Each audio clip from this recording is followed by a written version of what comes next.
The sixth question that I have here is, how do you deal with mosquitoes? Mosquitoes have been a problem of mine for 2 decades now. All right. But basically 4 decades already, all through my life. It's been a problem because I live near ponds. I live here in the Philippines. Right now, it's rainy season and there are stagnant waters. So mosquitoes tend to live in lay eggs on stagnant waters. We have a lot of plants, we have a lot of trees, so we have a lot of mosquitoes here. All right.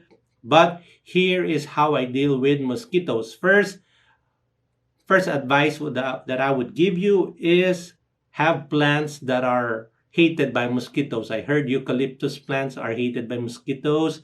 Google that. There are tons of plants that are hated by mosquitoes. Second, um, the light bulb, the yellow light bulb that they try to say that is anti-mosquito. I've used it not for a very long time, but I saw that it has some effect to mosquitoes. All right. Maybe not all mosquitoes are made the same, are born the same. All right. The third one is um, use organic mosquito repellent to your dogs. All right. Keyword is organic or baby mosquito repellents to your dogs if in when you don't really have any choice anymore. You don't have plants or you don't have that yellow bulb, anti-mosquito yellow bulb thing. Use mosquito repellents. If it's organic, then it wouldn't really bother their skin or coat. All right.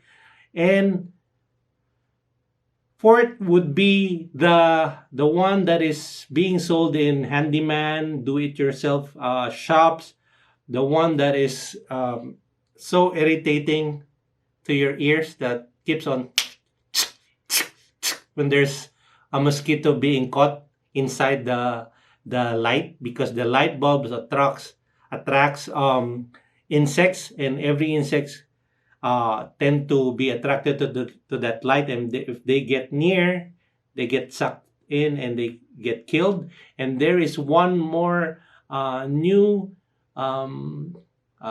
equipment or appliance, whatever, which sucks mosquitoes. All right, in you can find ads on that on Google and Facebook. It's been all over the internet already. And the last tip that I would give you for mosquitoes is, if and when you can't really get rid of mosquitoes, two things to combine. First, the mosquito repellent in one, and the second is, I have for 2 years now, the I have availed of the 1 year injectable, an injectable which is anti-heartworm, uh, which lasts for a year. It's a little bit pricey, but it's effective. And if it protects the heart, and it is against heartworm, which is found in most mosquitoes, that protect your dogs. All right. So basically, give mosquito repellents and give that 1 year injectable, anti-heartworm injectable. All right. The seventh question um, that I have here is actually, John, can you give me a tip because I'm planning to breed my female dog in few months time. All right.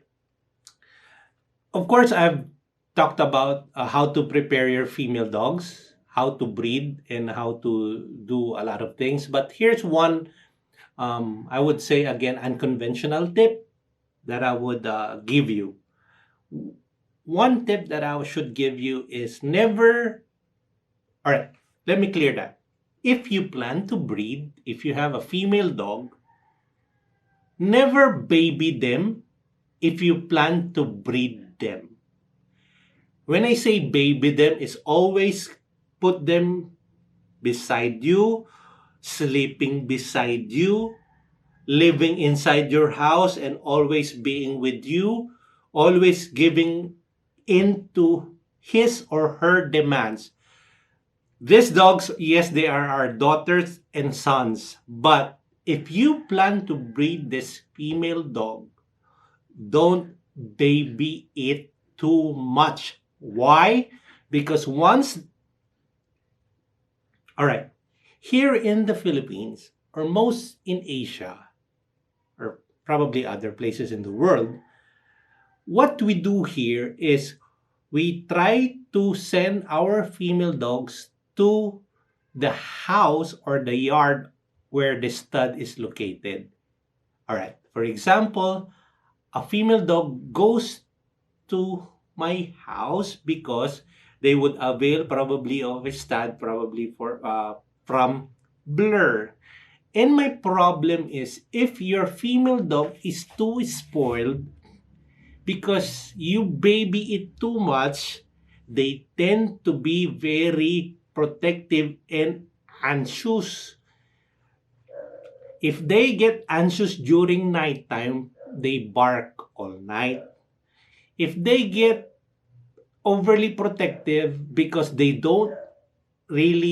weren't really socialized properly because they tend to be they live inside your house or room only, then the tendency is they'll be very aggressive towards other people because you baby them too much. They're not socialized properly. So if you plan to breed your female dog in the future, try your best. All right? Try to think about the situation.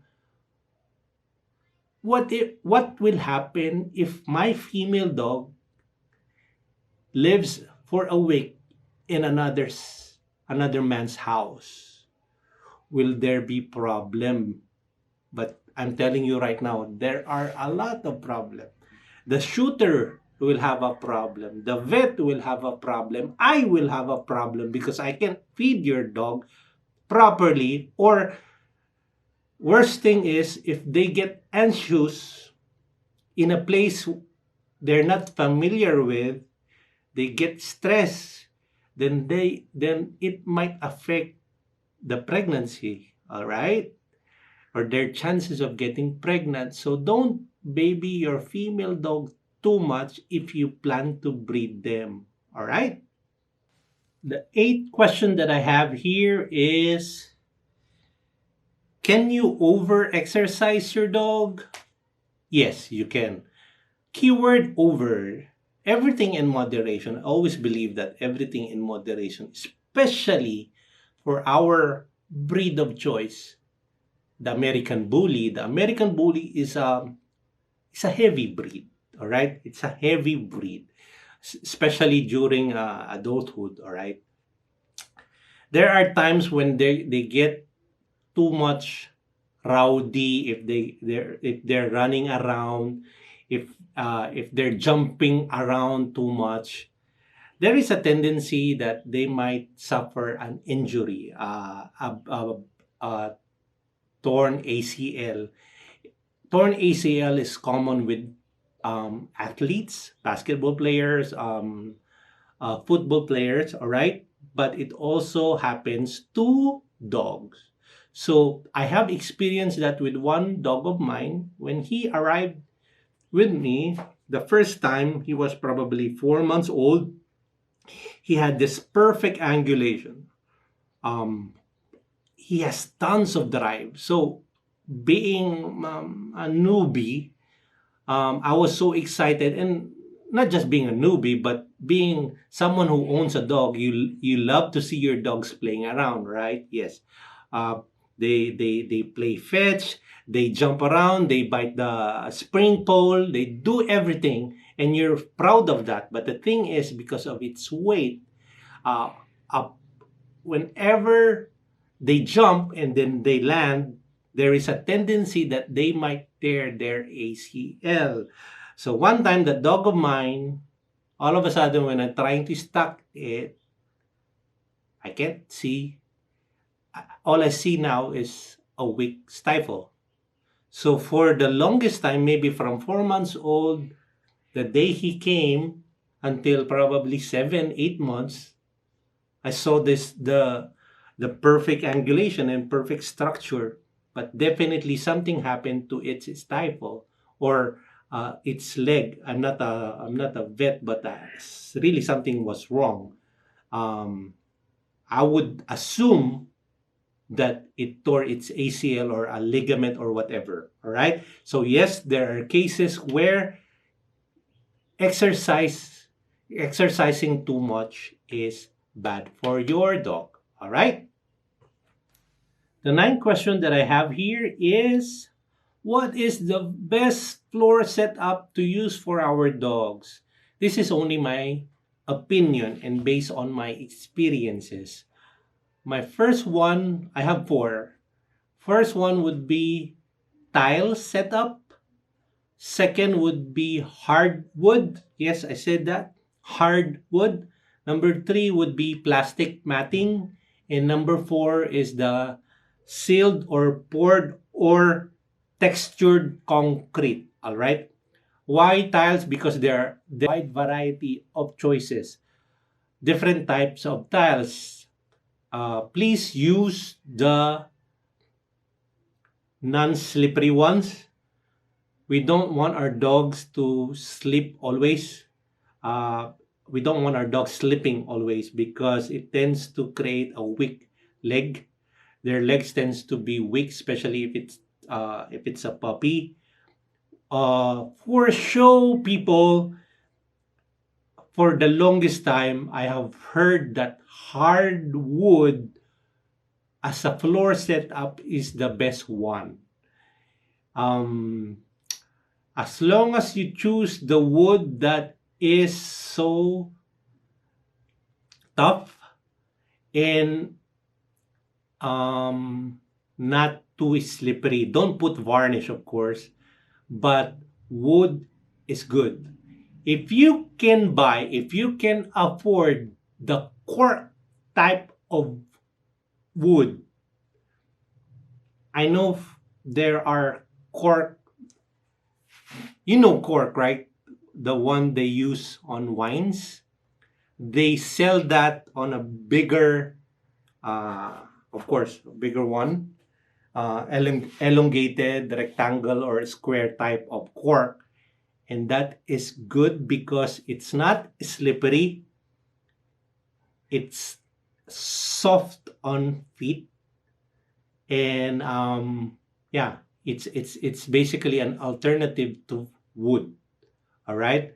The only concern with cork and wood is if your dogs tend to chew on them because it's chewable. Unless you choose the very, very, very hard type of wood. All right. And plastic matting is the most common flooring here in the Philippines. It's still advisable. Uh, its most important purpose is actually the dog doesn't sleep on its feces, poop, or urine. So it's cleaner, but it tends to pick up a lot of dirt also. And the feet of our dogs are always the tendency of being splayed because they tend to go inside the different holes that the plastic matting has. All right. And the last one would be the sealed concrete. If you have visited a lot of some industrial type establishments where their floor is concrete, but it's kind of it looks like rubberish, but that's actually a textured or poured or sealed concrete. All right, that's a new technology, not so new, but it's one good alternative for a flooring setup. It's it tends to be not very slippery, and of course the dogs can't really chew on it because it's concrete. All right, but most convenient, tiles, use tiles. All right. The last but not the least question that I have here is very interesting. If you're not a professional handler, how would you train your puppies leash training and stacking.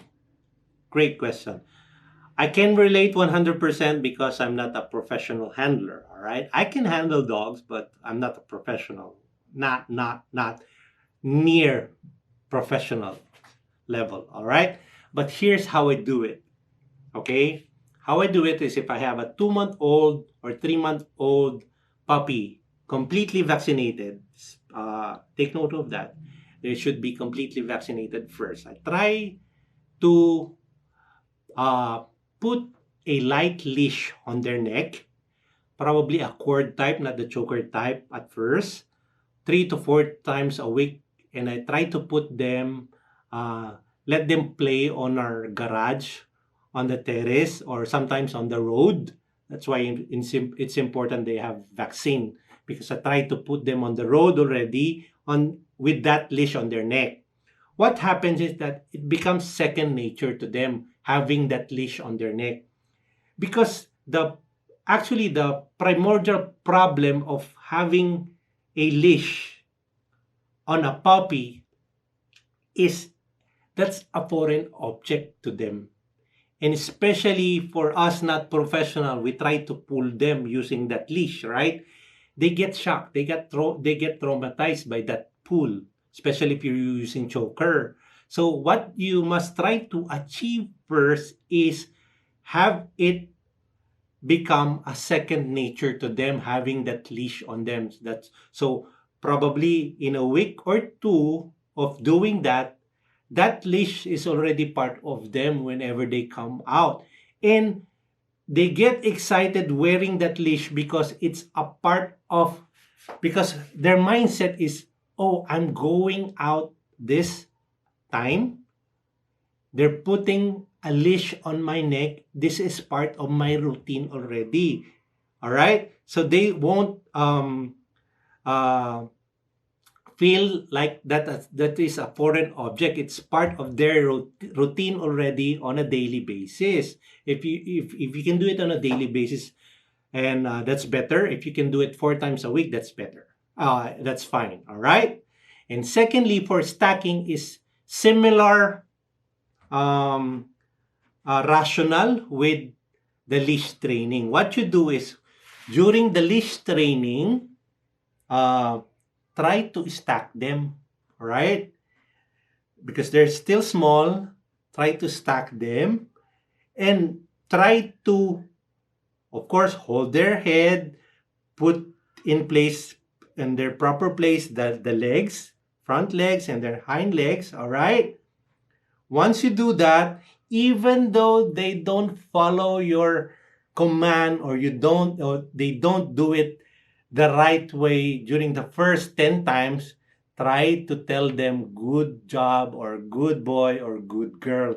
Try to commend them because it will become a part of their routine already. And soon enough, you will realize that they're following your command or your gestures already on or your how you place their feet on the ground, their hind legs on the ground, because it becomes natural to them, a second nature. All right, again, this is not the professional way, but most of us, 99% of the people around the dog community are not professional handlers.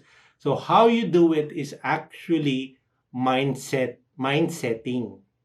All right, if they feel that this is second nature to them, the way you place their hind legs, you place their forelegs, you place their head high, you put leash on them, if it becomes second nature to them, even if it's not working properly, even though you see it that they're not really stacking properly, soon enough they get the hang of it. They will get the hang of it, and you will properly be able to put and place their feet on the ground, hind legs well angulated, top line perfect, head held up high. All right.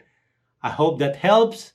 And I hope this video again helps everybody that is subscribed to my channel. If you haven't subscribed already, please do subscribe. And don't forget to locate the Facebook group page for my channel. All right, it's an exclusive group page for this channel's subscribers. All right, thank you so much.